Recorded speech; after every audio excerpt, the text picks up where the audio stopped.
Bienvenido a Volia d'Arte. Saludos. El día de hoy les vamos a hablar acerca de la ópera Turandot de Giacomo Puccini. Pero antes de esto, me gustaría darles la respuesta a una de las preguntas que estaba corriendo el viernes por las redes sociales, la cual era: todo el mundo lo invoca y lo implora, pero desaparece al llegar el alba. Cada noche nace y cada día muere. ¿Qué es? La esperanza. Giacomo Antonio Domenico Michele II Maria Puccini, mejor conocido como Giacomo Puccini, fue un compositor italiano nacido en Lucca el 22 de diciembre de 1858. Fue considerado el sucesor de Giuseppe Verdi, además de uno de los compositores más exitosos de todos los tiempos. Fue un amante de la música, la moda y la velocidad. Un dato curioso es que fue el precursor del concepto de automóvil todoterreno. Puccini escribió solamente 10 óperas y dejó un legado que, traducido más o menos al dinero actual, es algo así como 180 millones de euros. Un poquito nada más, ¿verdad? Dicho esto, entendemos que fue uno de los compositores que más ganaba por composición en la historia. Sus composiciones en orden cronológico fueron Le Villi, Edgar, Manon Lescaut, La Bohème, Tosca, Madame Butterfly, La fanciulla del West, Le Rondine, Il Trítico y la ópera que nos trae hasta este punto, Turandot.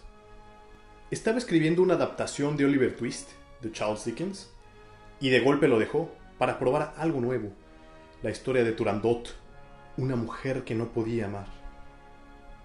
Puccini traía locos a todos sus libretistas, ya que él quería un nuevo personaje porque nunca se sintió identificado con ninguno de los personajes principales, por lo cual creó a Liu, la esclava, la cual englobaba todo lo que él era y recopilaba todos los personajes femeninos que había compuesto hasta ese momento. Liu era el alma de Puccini. Debido a que era un fumador empedernido, a los 65 años se le diagnosticó un cáncer de laringe, teniendo que viajar a Bélgica para un nuevo tratamiento llamado radiación, encontrando la muerte en Bruselas el 29 de noviembre de 1924. En la ópera, la muerte de Liu le impidió continuar, ya que de cierta manera representaba su esencia, y no supo cómo concluir sin ella, y por lo tanto no escribió el dueto final entre Calaf y Turandot. Y Franco Alfano fue el encargado de terminar dicha ópera, ayudado por borradores que el mismo Puccini había escrito. Se estrenó en la Scala de Milán el 25 de abril de 1926, 2 años después de la muerte de Puccini. El día del estreno, el director Arturo Toscanini, en la última nota que escribió Puccini, decidió parar la ópera. Y dirigiéndose al público, dijo que tal y como Puccini no había podido continuar, él tampoco lo iba a hacer. Que había un final, pero que él lo terminaba hasta donde Puccini lo había escrito. Las últimas letras a las que Puccini puso música fueron: Liu, bondad; Liu, dulzura; duerme, olvida; Liu, poesía. Ahora mi compañera Marisa continúa con ustedes. El segundo enigma que publicamos en las redes sociales fue el siguiente: si te pierdes o te mueres, se enfría. Tiene una voz que palpita y el color de la puesta de sol. La respuesta correcta era la sangre. Ahora les voy a comentar un poquito de qué va la ópera Turandot y espero que les guste. Esta maravillosa historia se desarrolla en Pekín, donde uno de los mandarines del emperador proclama que la princesa se casará con el príncipe que responda a los 3 acertijos impuestos por su majestad, y de no ser así, morirá.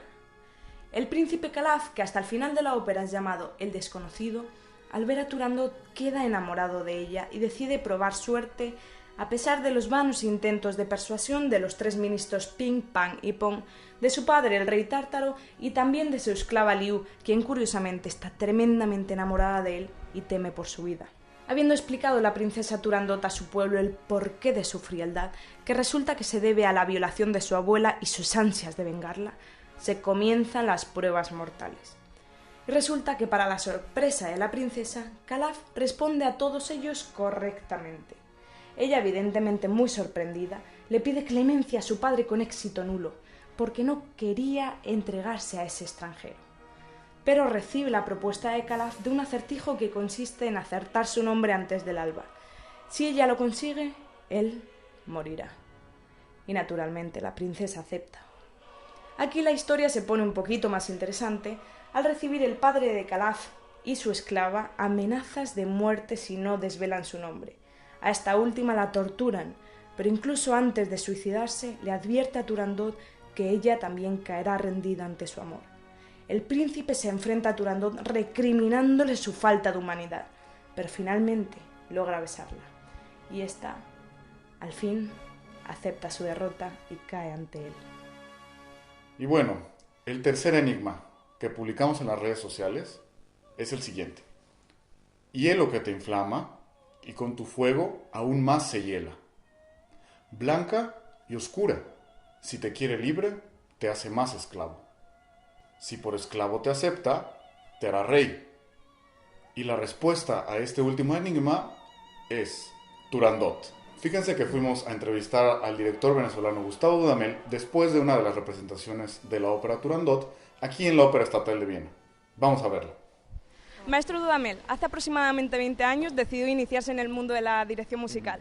¿Qué representa para usted venir a dirigir a la Ópera Estatal de Viena y una ópera tan apasionante como esta de Puccini? Bueno, o sea, primero, ante todo un honor, porque esto es un templo de la música, de la ópera, del arte. Ha sido el podio, bueno, de Mahler hasta, bueno, todos los grandes del siglo XX y, bueno, y de nuestros tiempos. Significa mucho y hacer Puccini, que también me apasiona, porque creo que es uno de los compositores con los cuales yo me he desarrollado más como director de ópera.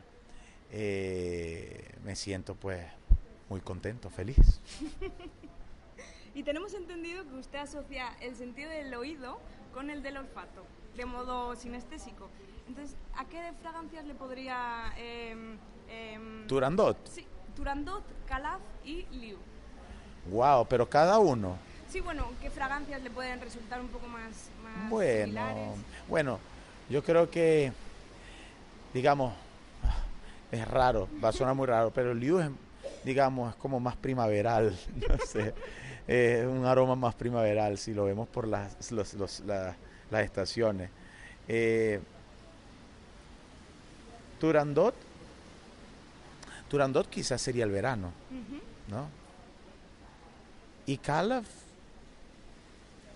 no sé, otoño. Quizás, digamos, o sea, evidentemente la primavera es la que tiene, digamos, el aroma es específico, pero si lo describo de alguna manera natural sería así. No sé, ¿sí? ¿Algo así? ¿Será? Sí. Pues quería preguntarle también qué diferencia encuentra usted entre dirigir una sinfonía, una orquesta y una ópera. Bueno, son dos cosas muy distintas.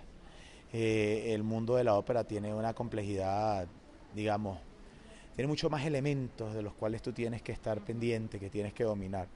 Y eso hace que sea un poco más compleja y sobre todo tome más tiempo. Yo me tomo mucho tiempo para hacer ópera. Claro. No me considero un director de ópera permanente, sino que cuando tengo la oportunidad y me siento cómodo, la hago. Esto es una de esas oportunidades y estoy muy contento, especialmente con Turandot, que fue una de las primeras óperas una de las primeras óperas por las cuales me enamoré del mundo de la ópera y me contenta mucho estar acá. Thank you very much. Encantado. Bueno, muchas gracias por vernos. Si te gustó este video, dale like, compártelo y suscríbete al canal. Síguenos también en nuestras redes sociales de Instagram, Facebook y Twitter. Nos vemos. Hasta la ópera.